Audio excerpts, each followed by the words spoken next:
रामचंद्राय नमः श्री रामभद्राय नमः श्री सीताराम।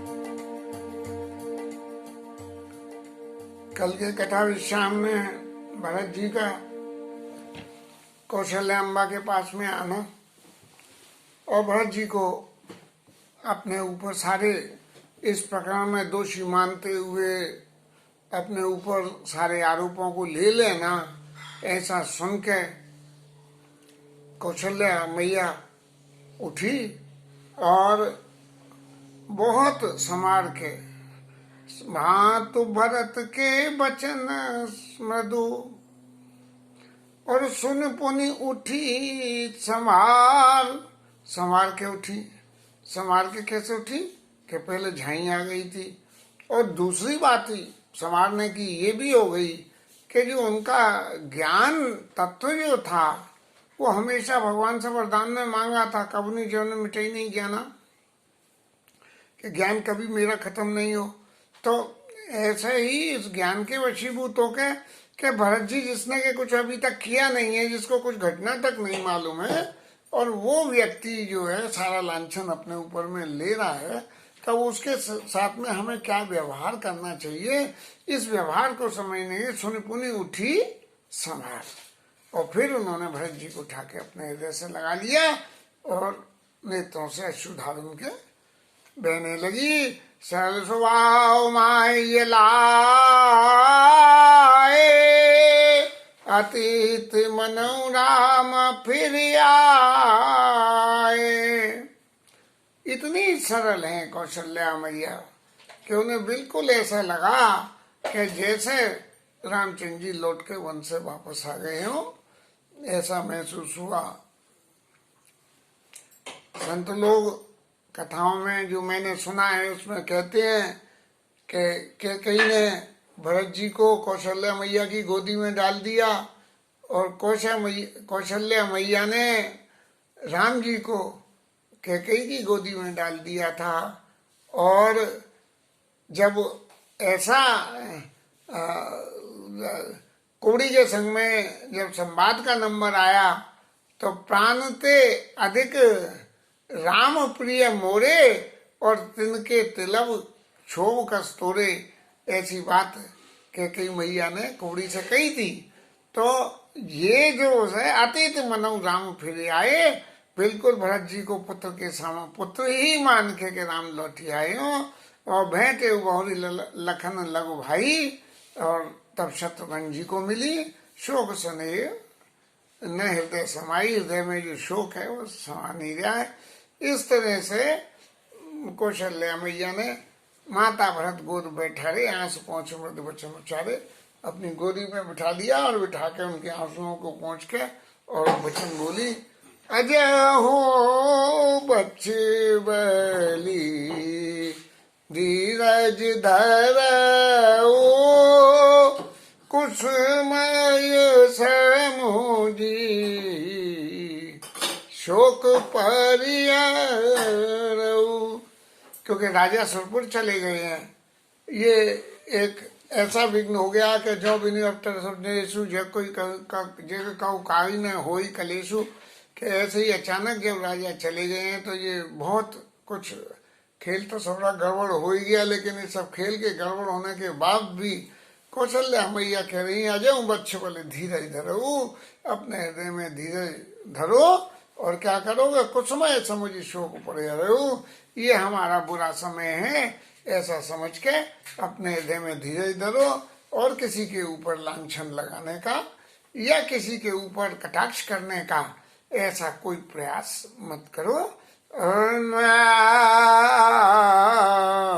जनी मानऊ जिया हानि गलानी और काल कर्म गति अघटित जानी। तुम अपने मन में जरा भी ग्लानि मत मानो कि ये सब तुम्हारा करा हुआ है। ये तो काल और कर्म की गतियां होती हैं जो अघटित होती हैं, जिनको बदला नहीं जा सकता। इनके प्रभाव को कम बढ़ किया जा सकता है, अच्छाई को बुराई में बदला जा सकता है, लेकिन इनको समाप्त कभी नहीं करा जा सकता है। तो का हुई दोष देव जनिता, हे तात किसी को भी दोष मत दो। क्यों? और भाम होई सब विधि भाम विधाता। मेरे को तो सब तरह से विधाता मेरे प्रतिकूल हो गया है, क्योंकि यदि मेरे को प्रतिकूल विधाता नहीं होता तो ये सारी स्थिति नहीं होती। जो तेऊ दुख मोही जियावा, और अजऊ तो जान ही काते भावा।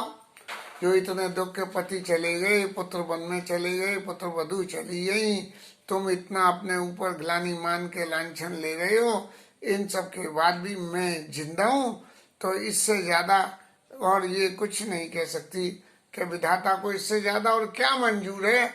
जब मैं इतने पे भी जिंदा हूँ तो विधाता पता नहीं मुझे अभी और क्या क्या देखना चाहता है। और फिर राम ये रोमन पिट्टन की बातों को, इस तरह के बातों को छोड़ के कौशल्या मैया ने जो चरित्र उस वक्त हुआ भरत जी के संतोष के लिए बिना कहे पूछे ही अपने आप ही कहने लगी, पितु आयस भूषण बसन तात तजे रघुबीर, विस्मय हर्ष न हृदय कछु पैरे बल कल छीर। कैकेयी के पास जाके भरत जी को ये पता नहीं लगा था कि बलकल वस्त्र यहीं से ही धारण करके गए हैं प्रभु। तो कौशल्या मैया ने कही कि पितु आये भूषण वसन, सब अपने भूषण वस्त्रों को, सबको जो राजसी थे उनको उतार दिया। तात तजे रघुवीर, और विस्मय हुआ उनके हृदय में, न कोई दुख था न कोई सुख था। विस्मय हर्ष ने देखा जो पहले बलकल चीर, और बलकल वस्त्रों को उन्होंने पहन लिया। यदि हम एक तरह से इस बात को विचार करें तो कौशल्या अम्बा ने जो कैकेयी की जो निष्ठुरता थी, उस निष्ठुरता के विषय में, क्योंकि जब बन जाने की कह दी तो बन जाने का मतलब ये थोड़ी था कि बलकल यहीं से ही पहन लो।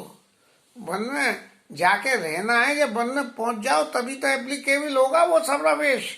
यहीं से ही वेश बनाने की तो नहीं कही थी। लेकिन मुनि पट भूषण भाजन आनी, और आगे धर बोली मृदुवानी, ये सब सामान लाके बन ये मुनियों का, और आगे रख के जो बड़ी मीठी वाणी में बोली के कई बोली के जो आपको अच्छा लगे वो करो, ऐसा। तो ये जो बात थी, यदि गंभीरता से जरा विचार करें तो चित्त में ऐसी आती है कि कौशल्या अम्मा ने कैकेयी की इस शिकायत को भरत जी की निगाहों में लाया। विस्मय हर्ष न हृदय कछु पहले बलकल चील, लेकिन उसके संग में एक अलंकार लगा दिया कि भगवान के हृदय में कोई हर्ष और विषाद कुछ नहीं हुआ। और फिर भगवान के गुणों की चर्चा में इस शिकायत को यहीं की यहीं दबा के और भगवान के गुणों की चर्चा में लिप्त हो गई। मुख प्रसन्न मन रंगद रोषु, सब कर सब विधि करी परितोषु। सब का सब लोगों का समाधान कर दिया। ऐसा नहीं है कि उठा के और चल दिए उनकी, हे मेरे से तो कह दी, अब मैं तो जा रहा हूँ, है मुझे अयोध्या से कोई मतलब नहीं है। नहीं, सबका सब विधि करे परितोषु, सब लोगों का संतोष करा के भगवान राम बन के लिए चल दिए। और चली विपिन सुन सिय संग लागी, उनको चलते होकर देख के वन में सीता जी भी उनके संगे रही न राम चरण लागी। भगवान राम के चरणों में अच्छे प्रेम था, इसलिए वो रुकी नहीं। लेकिन सीता जी के चरित्र की वो जो बातें जो उन्होंने कौशल्या जी के सामने और राम जी से कही, और राम जी ने कही है, इन बातों का कोई जिक्र वहां नहीं करा, क्योंकि उन बातों को सुनने से भरत जी के हृदय में दुख और ज्यादा होता है। सुनते ही लखन चले उठे साता, जतन अनेक किए रघुनाथा, राही न जतन किए रघुनाथा। भगवान राम ने बहुत कुछ प्रयास किए कि लक्ष्मण न चले, तब रघुपति सब ही सिरनाई, चले संग सिय और लगवाई। ये तीनों लोग जो है सबको प्रणाम करके और चल दिए। राम लखन सिय बनाई सिधाए, गए न संग न प्राण पठाए। यह सब भाई न आखिन आगे, तौ न तजा तना ने अभागे। ये सब प्रोग्राम मेरी आंखों के सामने हुआ और ये लोग वन में चले गए, लेकिन मैं ऐसी निष्ठुर रही कि मैंने न तो उनके संग में गई और ना ही मैंने उनके संग में अपने प्राणों को भेजा। नहीं तो मुझे तो मर जाना चाहिए था। राजा चले गए, पुत्र वैसे वन में चले गए, तब माँ का और पत्नी का क्या काम है? उनका तो एग्जिस्टेंस ही खत्म हो जाएगा। मुझे ऐसा करना चाहिए था, लेकिन उन्होंने, मेरे समान कौन ऐसा अधम अपराधी है कि मेरी नाकों के आगे हुआ, लेकिन तव न तजा तन ने आगे। मेरी अंतरात्मा को इस शरीर से इतना प्यार कि तो भी उसने, आत्मा ने शरीर को नहीं छोड़ा। मोही न लाज निज ने नियारी, राम सरिस सुत मैं तारी। अरे मुझे तो जरा भी लज्जा नहीं है। देखो राम जरा से कहने पे उठ के वन में चले गए कि ऐसा जिसका पुत्र हो, उसकी माँ को इतनी भी लज्जा नहीं रही कि शरीर और प्राणों का त्याग कर दे। जिए मरे बल भूपति जाना, मोरा हृदय सत कुलिस समाना। देखो जीने मरने का फल तो राजा ने पाया कि राजा राम वन में गए और राजा जो है शरीर छोड़ कर चले गए, लेकिन मैंने तो कुछ भी नहीं करा। कौशल्या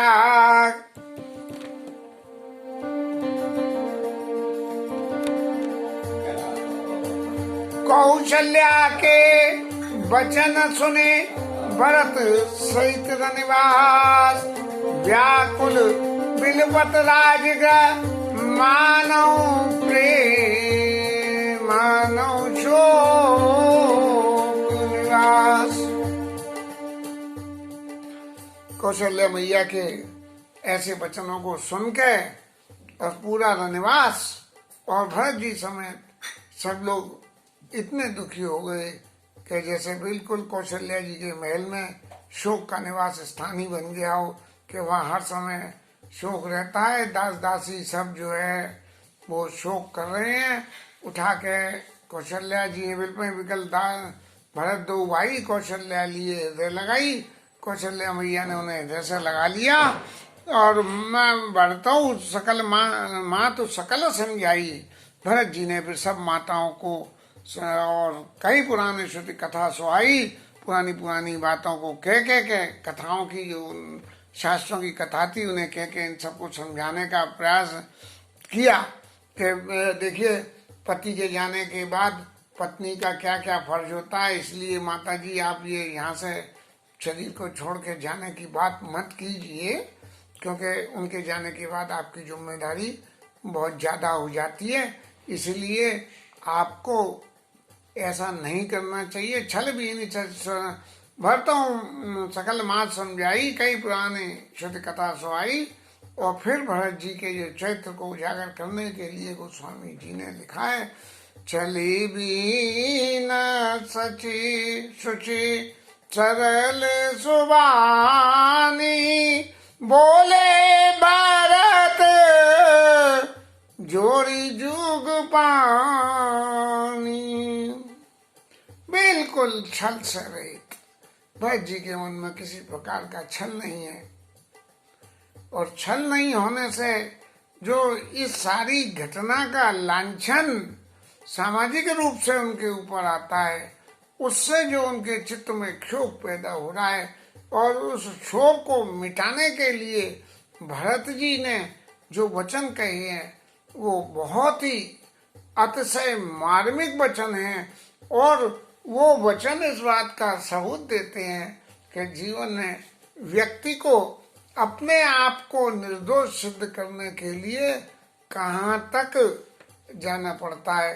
भरत जी ने सारे दोषों को अपने सिर लेते हुए कहा कि हे माता, मेरे मन में यदि जरा भी कुछ इस सब के बारे में कोई जानकारी हो तो जे पातक उपपातक अहि, कर्म वचन मन भव कभी कहीं।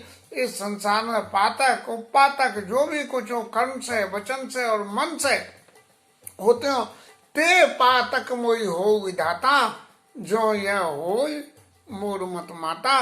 यदि माता मेरे मन में इसके बारे में जरा भी कुछ हो कि मेरी सम्मति से ऐसा कुछ हुआ है तो वो सारे पापों का फल मुझे मिले। अगर हम थोड़ा सा विचार और भी करें तो भरत जी ने जो पापों की श्रृंखला बताई है और उनकी गंभीरता को हम देखें तो ये निश्चय ये लगता है कि भरत जी के मन में कितना ज्यादा क्षोभ है। कहने लगे, जे अग मात पिता सुत मारे, माता पिता बच्चों को मारने से, गाय गोट महिषुरपुर जा रहे, ब्राह्मणों को मारने से, गांव में आग लगाने से, हैं जे अगतीय बालक वध कीने, स्त्रियों को बालकों का वध करने से, और मीत महीपति माओर दीने, राजा को विष देने से जो पाप होते हैं, और जे पातक पातक ही कर्म वचन मन भव कभी कहीं, ते पातक मोई हो विधाता, जो यह हो मोर मत माता। ऐसे जो है घोर निकष्ट पापों से जो फल, पापों का करने से जो फल मिलता हो वो फल मुझे मिलना चाहिए यदि मेरी इसमें जरा भी हो। जे परिहर हरिहर चरण भजे, भूत गण घोर, भूतों की साधना करें, तिनके गति मोहि देव विधि, हे विधाता जो भूतों की गति होती है वो मुझे जो जननी मत मोर। इस तरह से कहते हुए भरत जी आगे कहते रहे, बेचई वेद धर्म दो लई, पिछुन पराई पाप कई दे। ये दूसरों की बुराई करते हो और वेदों को बेच के में पैसा कमाते हो, जो ऐसे लोग जो है कपटी कुटिल कलह प्रिय क्रोधी, वेद विदूषक विश्व विरोधी, सबका विरोध करने वाले, कपटी कुटिल स्वभाव से, ऐसे लोभी लोलुपचारा, जेता कहीं पर धन पर दारा।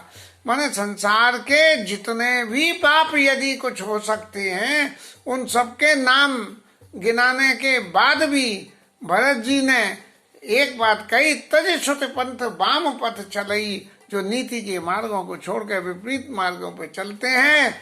वंचक विरसी वेश जग छलई, वेश नए बना के और जगत को छलते हैं। तिनके गति मोहि शंकर देऊ, जननी जो जिये जानो बेऊ। हे शंकर जी, आप मुझे उनकी गति देना जो मुझे इसका भेद भी मालूम हो कि ये सब लीला हो सकती है या होने जा रही है।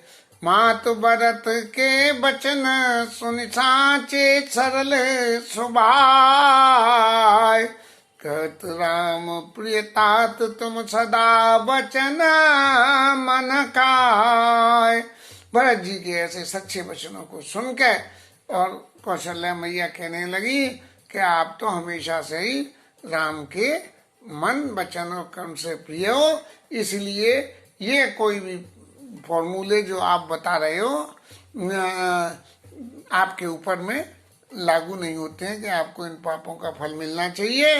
राम प्राण उते प्राण तुम्हारे, तुम रघुपति प्राणु से प्यारे, तुम दोनों एक दूसरे को अपने प्राणों से ज्यादा प्यार करते हो। और विदु विश्व छवे, अब जब क्योंकि भरत जी ने एक्सट्रीम उदाहरण दे दिए तो कौशल्या जी ने भी एक्सट्रीम बात कह दी कि विदु विश्व छवे छवे मागी होई बारिचर भार विरागी, भय ज्ञान बरु मिटे न मोहू, तुम राम ही प्रतिकूल न हो। चंद्रमा में विष की अमृत की जगह विष निकली आवे और विदुर सवे हिम आगी, और बर्फ में से आग निकली आए, और जो जल में जीवित रहने वाले हैं वो बिना जल के ही जीवित रहने लगे, और ज्ञान होने पे भी मोह न मिटे। तो तुम राम ही प्रतिकूल न हो। इतनी सभी असंभव बातें भी यदि संभव हो जाएं, लेकिन तुम राम के प्रतिकूल नहीं हो सकते हो। मत तुम्हार यह जो जग कहीं ते सपने सुख सुगत न लही। इस मामले में तुम्हारा यदि कोई भी ये कहता है कि इनका मत इसमें शामिल है भरत जी हैं, तो वो स्वप्न में भी कभी सदगति को प्राप्त नहीं होंगे। अस कई माँ तो भरत ही लाए। माता ने जो है कौशल्या जी ने भरत जी को ऐसे लगा लिया और थन पैसे वही नैन जलछाए, उनके स्तनों से दूध देने लगा। ये माता कैटेगरी के स्नेह की पराकाष्ठा की निशानी है। जब अतिशय प्रेम बालक के ऊपर में माँ का होता है तभी उसके स्तनों से दूध बहता है, नहीं तो और सब तरह का स्नेह होता है। लेकिन ये स्थिति तभी बनती है जब अतिशय प्रेम कर विलाप बहुत ही भांति बैठे बीत गई सब राती। ऐसे ही बैठे हुए पूरी की पूरी रात बीत गई और सब लोग रोते रहे करते रहे। फिर सुबह होके वामदेव वशिष्ठ मुनि आए, सचिव महाजन सकल बुलाए। वामदेव ऋषि आए, वशिष्ठ जी आए, सब लोगों को जो ज्ञानवान लोग गिने जाते थे, महाजन लोग जो जिनको नीति धर्म के बारे में जानकारी और वो रहती, तो उन लोगों को बुलाया गया। मुनि बहु भांति भरत उपदेश है। अब गुरु जी ने भरत जी को बहुत तरह से उपदेश किया और कई परमार्थ वचन सुदेशे, तरह तरह के जो है परमार्थ के वचनों को उपदेश किया। और उपदेश करने से के बाद में भरत जी को एक बात और कही, तात हृदय धीरज धरऊ करऊ सो अब सर आज। उठे भरत गुरु वचन सुनी करन कहे उत्सव साज। गुरु जी ने इन सारे प्रकरण में उनके चरित्र में जो जिम्मेदारी निर्वाह करने वाली बात थी उसमें, क्योंकि ठाकुर जी की इच्छा ऐसी थी इसलिए गुरु जी ने निर्वाह नहीं कर पाए हैं। क्यों कि जिस परिस्थिति में वरदान दिए गए थे, यदि गुरु जी चाहते और राम जी से ये कह देते कि रुक जाओ नहीं जाओगे और पहले तिलक ले फिर भरत जी आएंगे, पहले तुम्हारे तिलक की कही थी फिर भरत आवेंगे, फिर भरत को राज्य किया जाएगा जब वन में जाओगे, ऐसे वन में नहीं जाओगे तो भगवान राम बंध जाते। लेकिन चूंकि भगवान की ये लीला थी और इस लीला में गुरु जी को सहायक होना था, इसलिए उन्होंने सामाजिक रूप से, साहित्यिक रूप से, ज्ञानवान लोगों के विचार से जो उनका चरित्र यहाँ उजागर हुआ है उसमें लोगों को कुछ न कुछ कमी दिखने लगती है। एक ऐसे ही अवसर में ज्ञान की बातों में मुझे याद आती है, जब हमारे छोटे ताऊ जी नित्य लीला में पधारे थे, क्योंकि भजन साधन का उनके पास में बहुत बल था और एक ऐसे 42 साल की उम्र में शरीर छोड़ गए थे कच्ची गृहस्थी में। तो जो समाज में, परिवार में बहुत सारी ये शंका थी कि इतना भजन करने के उपरांत भी और उनके संग ये हादसा हुआ है, तो सबके मन में बहुत बहुत दुख था। तब हमारे महाराज जी ने, ये पुरुषोत्तम जी महाराज पधारे और उन्होंने निज विज्ञान शोक निगारे समय का निज विज्ञान प्रकाश से उन्होंने एक बड़ी, मुझे आज किसी वो बात याद है, हालांकि हम बच्चे ही थे उस वक़्त, शायद 14-15 साल के होंगे, हम 14 साल के। तो हमें ये लगा कि महाराज जी बोले ने क्या, देखो तुम सब लोग ये शोक कर रहे हो, शोक मत करो। क्यों कि उसका कारण ये है कि वो ठाकुर जी की नित्य लीला में गए हैं, यहाँ बैठ के भी वही उसी तरह से ही भजन साधन और ठाकुर जी की सेवा पूजा करते थे, और वहाँ गए हैं तो वहाँ भी कर रहे हैं। क्या सब लोग ये चाहते हो कि ठाकुर जी की सेवा पूजा छोड़ के वापस वो इस संसार में आवे? और यदि ऐसा चाहते हो तो मेरे पास पावर है, मैं उन्हें वापस बुला सकता हूँ। तो घर परिवार के सभी लोगों ने जो विलाप कर रहे थे और जो समझ रहे थे, सबने कह दी नहीं, ठाकुर जी की सेवा में तो उनको वहीं रहने दो, क्योंकि जीवन का परम उद्देश्य तो गोविंद की सेवा ही करना है, इससे ज्यादा और कुछ नहीं है। ये सांसारिक लीला तो चलती रहती है, लेकिन ठाकुर जी की सेवा का जो अवसर मिलता है तो सब लोगों के शोक निगारे सवई कर निज विज्ञान प्रकाश, ऐसे हमारे महाराज जी ने अपने विज्ञान से प्रकाश करके उस वक्त सब लोगों के शोक का समाधान कर दिया था। इसके साथ आज की कथा विश्राम होती है। हरि नाम कीर्तन।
राधा रानी की जय, श्री रामचंद्र भगवान की जय, पवन सुत हनुमान की जय, उमापति महादेव की जय। जय जय श्री राधे।